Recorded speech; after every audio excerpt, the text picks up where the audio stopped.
చేతి చెక్కలు లేదా బారు చెక్కలు. ఇది అస్సలు ప్రమోషన్ వీడియో అయితే కాదండి. నేను సూపర్ మార్కెట్ వెళ్ళినప్పుడు ఇలా కొత్తగా ఏవైనా కనిపిస్తే అట్లీస్ట్ ఒక్క ప్యాకెట్ అయినా తీసుకొచ్చి వాటి టేస్ట్ని అయితే చేస్తాను.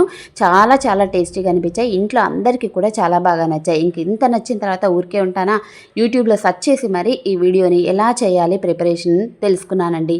మీకు కూడా చూపిస్తాను, చూసేయండి. దానికోసం 2 కప్పుల బియ్యం పిండి కచ్చాపచ్చాగా గ్రైండ్ చేసుకున్న మన కారానికి తగ్గట్టుగా పచ్చిమిర్చి, 2 టేబుల్ స్పూన్ల జీలకర్ర. నేను చూసిన వీడియోలో వాళ్ళు అల్లం వెల్లుల్లి పేస్ట్ వేయలేదు.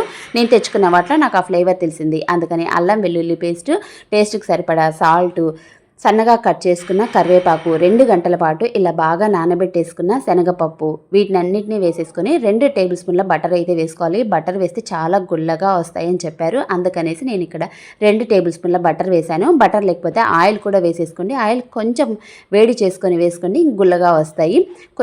కొద్దిగా వాటర్ని అయితే యాడ్ చేసేసుకొని మరీ సాఫ్ట్గా కాకుండా మరీ బండలా కాకుండా ఇలా మీడియంగా మనం దీన్ని అయితే రెడీ చేసేసుకోవాలి. నేనైతే వీటిని ఫస్ట్ టైం చేస్తున్నాను, నాకు ఈ ప్రాసెస్ అస్సలు తెలీదు. నేను తినేటప్పుడు కూడా ఎలా చేశారా ఇవి అని నేను అనుకున్నానండి. అందుకనేసి ఇప్పుడు ఇక్కడ చిన్న టిప్ని అయితే మీకు చెప్తాను. ఫస్ట్ టైం చేసిన వాళ్ళు ఇలా బాల్ అయితే చేసుకోండి. వాళ్ళు 2 చేతులతో ఇలా అయితే రోల్ చేశారు. నాకు 2 చేతుల కన్నా కూడా ఇలా ఒక్క చేతితో మనం ఇలా అనుకోవటం చాలా బాగా నచ్చింది. ఈజీగా వచ్చాయి.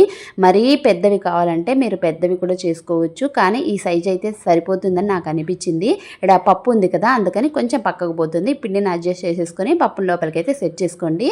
ఇక్కడ టిప్ చెప్తానన్నాను కదండి, ఆయిల్ ఎప్పుడు కూడా మనం ఏ పిండి వంటలు చేసినా బాగా వేడిగా ఉన్నట్లయితేనే మనం వేసినవి క్రిస్పీగా వస్తాయి. సెకండ్ వాయి వేసేటప్పుడు మళ్ళీ కూడా ఫస్ట్ వాయి వచ్చినంత గుల్లగా రావాలి అంటే 1 నిమిషం పాటు దాన్ని అయితే వేడి చేసేసుకొని, ఆయిల్ బాగా వేడిగా ఉందన్నప్పుడు మీడియంలోకి టర్న్ చేసేసుకొని అప్పుడు మిగతా వాటిని అన్నిటిని కూడా వేసుకొని వేయించేసుకోవాలి. చెప్తే నమ్మరండి, ఫస్ట్ టైం చేసినా కూడా సరే నేను సూపర్ మార్కెట్లో తెచ్చుకొని తిన్న చెక్కల్లాగే చాలా చాలా టేస్టీగా, చాలా క్రిస్పీగా, చాలా చాలా బాగా వచ్చాయి. నేను చాలా సాటిస్ఫై అయిపోయానండి. చాలా హ్యాపీ అనిపించింది ఇంత బాగా వచ్చినందుకు. సౌండ్ కూడా చూసారు కదా, ఇక్కడే మీకు క్రిస్పీనెస్ తెలుస్తుంది. ఇంకా ఆయిల్లో వాళ్ళు డైరెక్ట్గా అయితే వేసేసారండి. నేను చూసిన వీడియోలో ఇలాగా నాకు ఆయిల్లో వేయడం అంటే చాలా భయం, ఎందుకంటే చిన్నప్పుడు నేను ఆయిల్లో ఇలాగే వేస్తూ వేలైతే పెట్టేశాను, అది పూరిలాగైతే పొంగిపోయింది. అప్పటి నుంచి ఆయిల్లో ఏది వేయాలన్నా చాలా భయం వేస్తుంది.